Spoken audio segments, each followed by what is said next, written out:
At least we got Home Alone the Holiday Heist next. But still.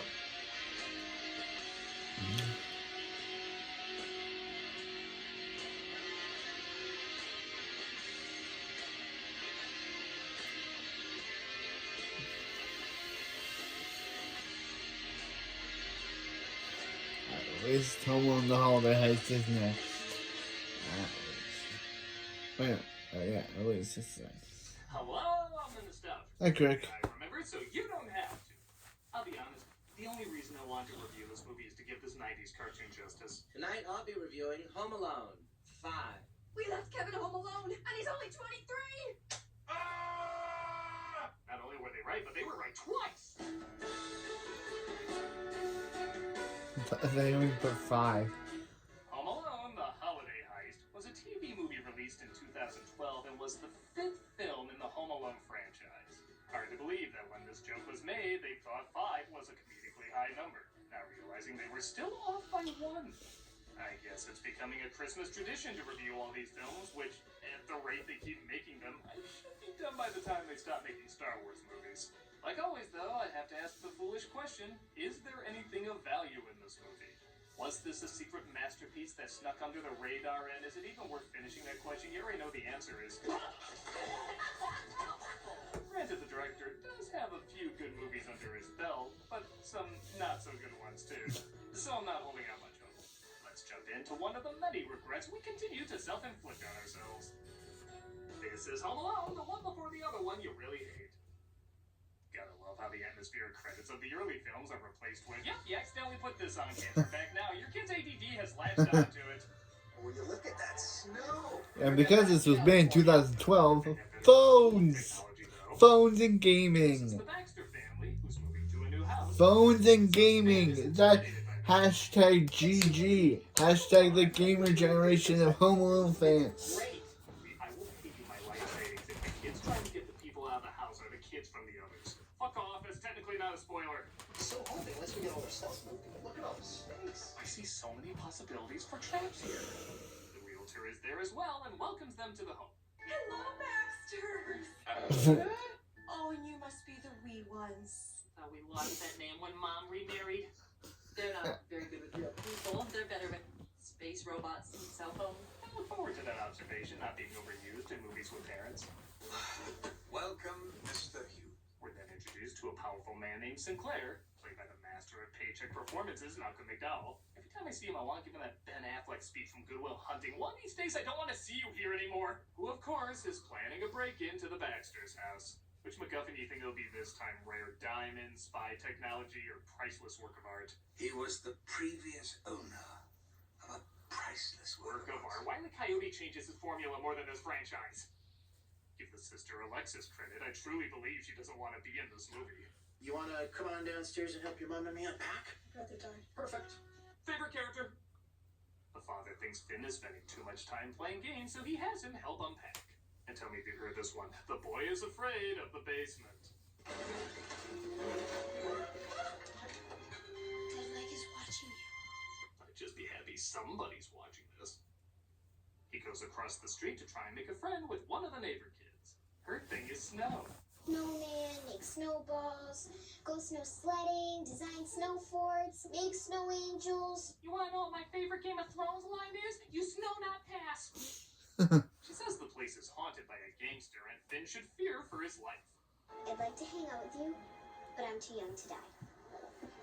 I still have so much snow to snow. I was written in a minute.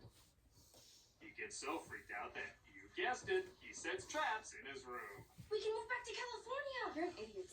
Alexis, don't call your brother an idiot. He is a dumbass. Idiots are lazier.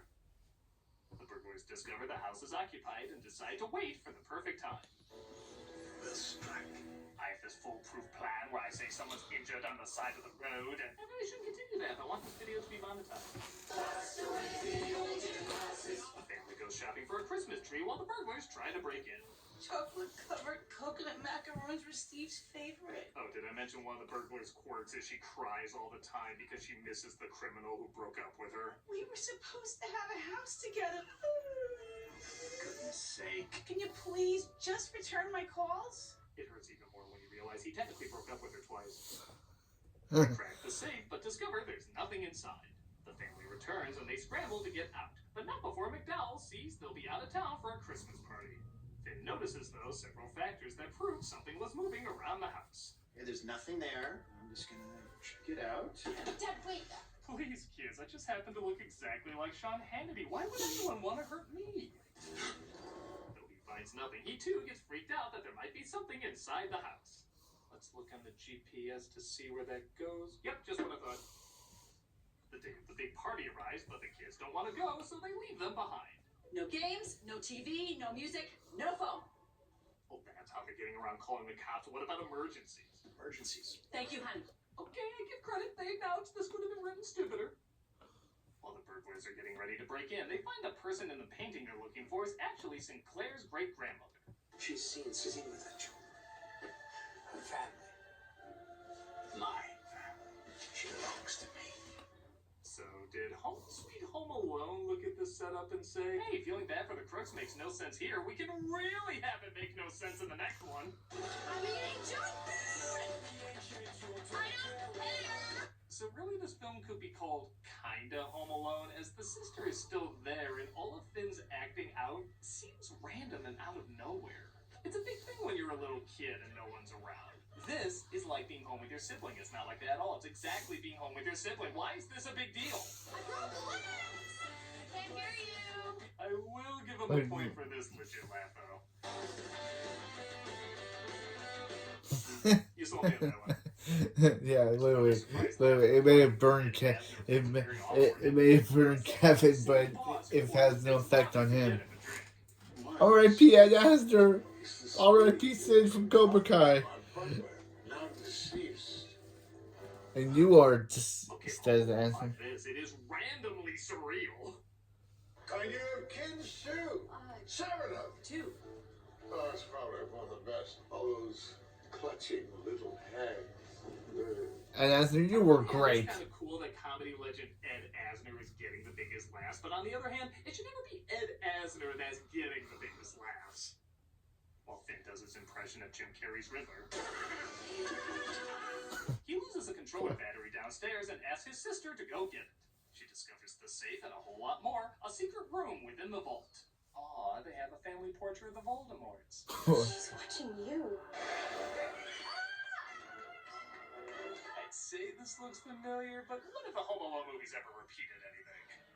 Touch my hooch and regret it. Alexis accidentally locks herself in as it almost feels like a horror movie for a minute. Ben, can you hear me? Which it could be if they included a certain cameo. Come on, Google. I just gave you your commercial next year. Again, is that meant to be Macaulay Culkin? I don't know. Because he literally put that meme before, and I still don't understand it. It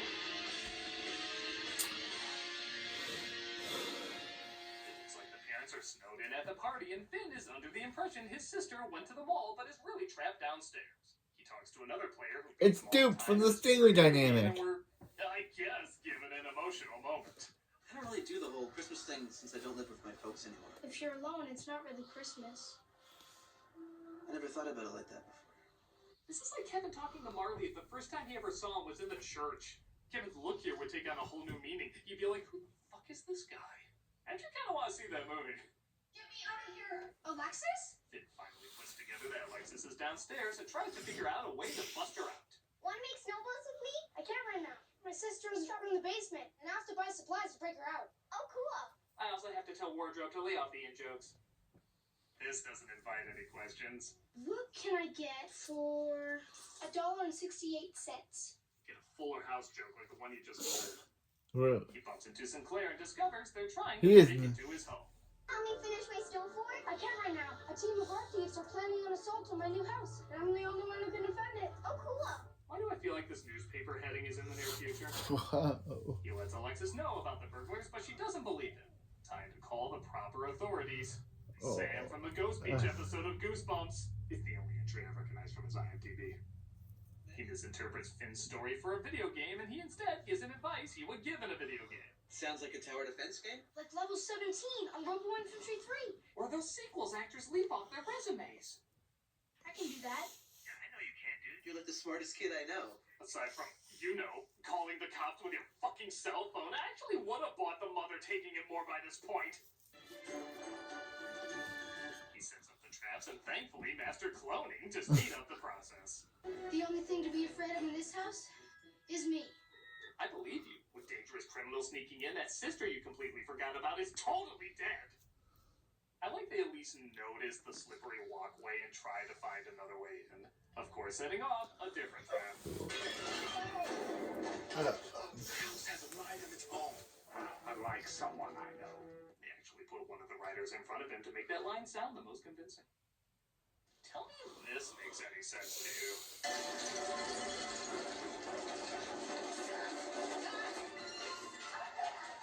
Like, maybe 3 are hitting him. It's like they're going out of their way to avoid his body. He's not even reacting the few times he's getting hit. Sinclair is like, even by cartoon logic, I don't follow that. Alexis gets so bored she starts reading War and Peace. Put that on the box art. As here's a surprise, another trap goes off.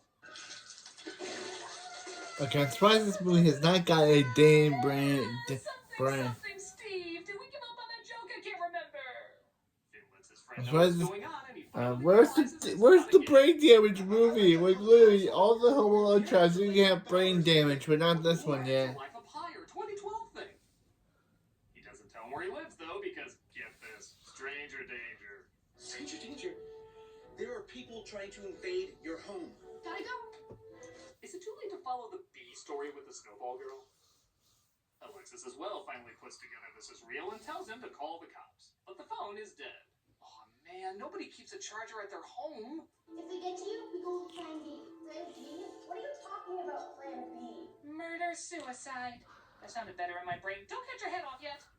Sure. The parents finally manage to make their way back just as the best friend gives him a call. I'm worried something bad is gonna happen to Are you. you threatening my son? And your daughter is locked in the basement. You kidnapped my kids! What? Again, I'll spotlight the few chuckles. I guess I missed the part where her hair turned like that. I'll just assume it wasn't funny. This calls for cookies. When I get scared, I need sweets. I'm emotional. Because, yeah, another trap can happen that way. Oh, This is feeling less like ripping off the ending of Home Alone and more like the middle of Three Ninjas. Oh, did I mention one of the subplots has been trying to make the burglars think the place is haunted? And they buy it. who dares enter my domain and not believe? I am real. This might be really stupid.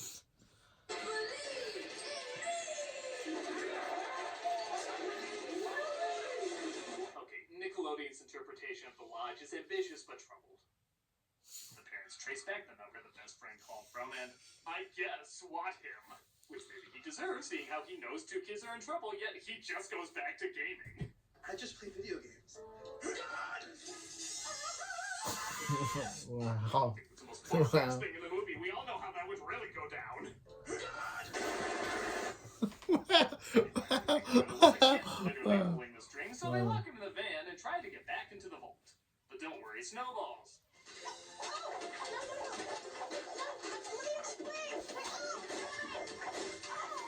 It's like with every one of these I see, I want to apologize more in Home Alone 2. Alexis threatens destroying the painting, leading to one of the more grisly lines of the movie.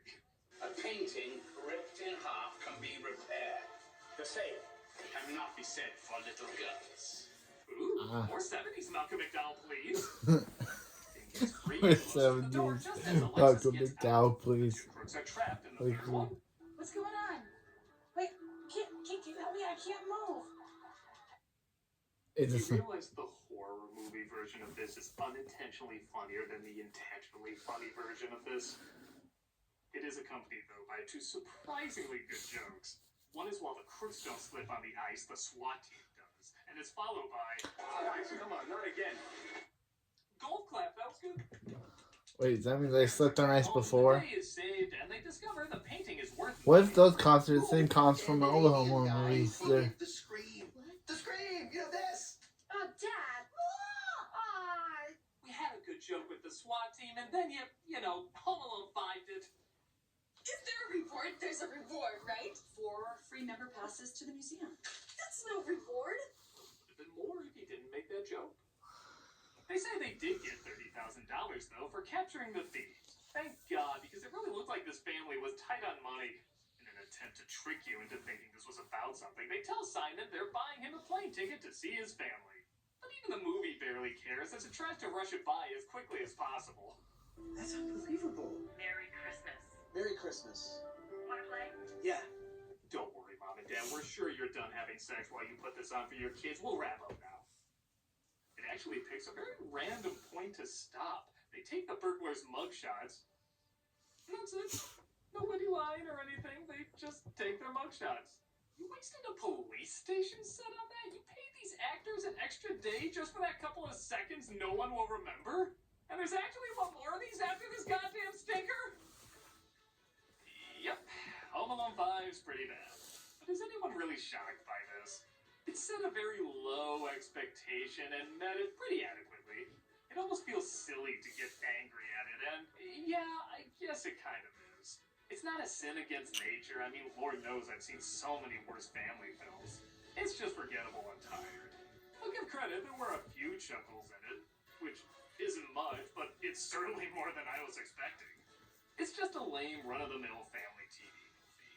Probably not worth waving your fist in the air, but definitely not worth wasting your time watching it. It doesn't work in the exact way you would think it doesn't work. No reason to check it out to see any surprises. I'm a nostalgia critic, guy, remember? So you don't have to.